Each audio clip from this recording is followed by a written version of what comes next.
రైతుల పక్షాన రైతు సంగ్రామ సదస్సు నిర్వహిస్తుంటే మరోవైపు ఈ సదస్సును నిర్వీర్యం చేయాలని చెప్పి అనేక రకాలుగా అడ్డంకులు సృష్టించి 3 రోజుల పాటు రైతు మేళాలని చెప్పి బ్యాండ్ మేళాల్లాగా కాంగ్రెస్ మేళాల్లాగా ఈరోజు మరి రైతులను బలవంతంగా బస్సులలో ఎక్కించి తీసుకొస్తే మరి రైతుల ఆవేదన మీరే స్వయంగా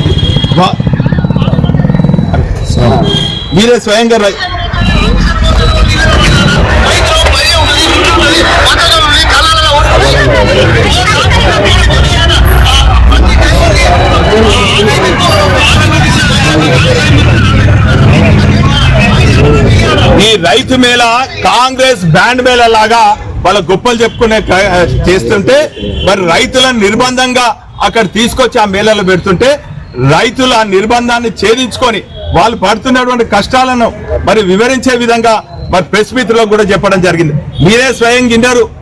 మరి రైతులు పడుతున్న మరి కష్టాలను తెలియజేసే విధంగా ఆ నిర్బంధాన్ని ఛేదించుకుంటా ఈరోజు కాంగ్రెస్ లో ఔలాగాళ్ళు చూతేగాళ్ళు పెట్టినటువంటి మేళాలకు కూడా వాళ్ళు ఎదురు తిరిగి మాట్లాడిందంటే ఈరోజు రైతుల ఆవేదన ఏంది, రైతుల ఆక్రోశం ఏంది, రైతుల ఆందోళన ఏంది అనేది ఈ హౌలాలకు అర్థం కావాలి, ఈ చూతగాళ్ళకు అర్థం కావాలి. ఇప్పటికైనా కూడా మీ కౌంట్ డౌన్ స్టార్ట్ అయింది, మీ పతనం ప్రారంభమైంది. ఇప్పటికైనా మీరు 420 హామీలు 6 గ్యారెంటీలు ఇవ్వాలని చెప్పి తెలంగాణ ప్రజల పక్షాన, తెలంగాణ రైతాంగం పక్షాన ఈ హౌలాలను మేము డిమాండ్ చేస్తాం.